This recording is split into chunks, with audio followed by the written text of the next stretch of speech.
light sa kanilang TR150. Ganyan lang ho. Buksan natin. Ito may switch siya. Yan. Yan. Yan. Yan ang ginawa ko dyan eh. Yan, ganyan lang. Dito lang din sa tornilyo. Nilagay lang ako ng washer. Yan. Importante wiring. Wiring lang dapat.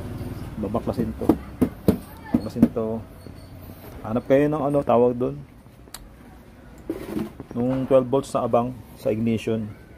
Kasi pag pinatay mo yan sa susi, pinatay mo sa susi, yan, mamatay siya. Yan. O, diba? Nasa ignition. Yan. Pag di nyo alam, pakabit nyo lang sa mga motor shop, sa mga marunong na electrical.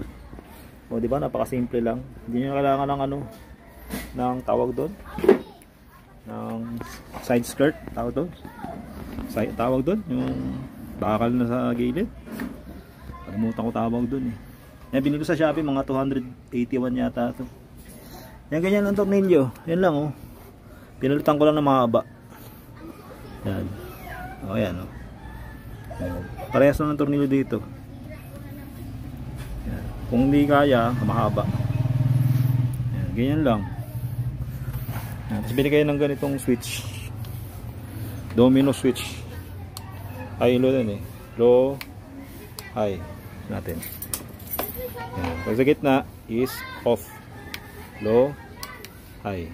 Low, high. Low, high. Yan. Marami kasing nagtatanong kung paano magkabit ng mini driving light sa Easy Ride 150P. So may idea na ho kayo. Pag may gusto nyo po itong video na to, paki-like na lang ho. Sa mga nagtatanong pala kung may relay ba to, hindi ko na po siya nilagyan ng relay. Diretso na po sa battery, 12 volts sa ignition. Bali ano na po siya, no relay, diretso na po siya, direkta na sa 12 volts. Pwede naman po yan. Malakas din ho siya.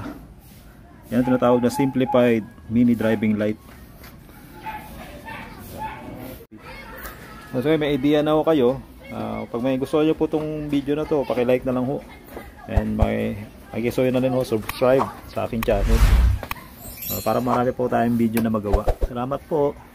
Kung may mga tanong po kayo, comment lang po kayo. Hindi ko na ho na video yung buong process kasi mahirap din siya talaga. Mabusisi rin. Okay po, thank you po.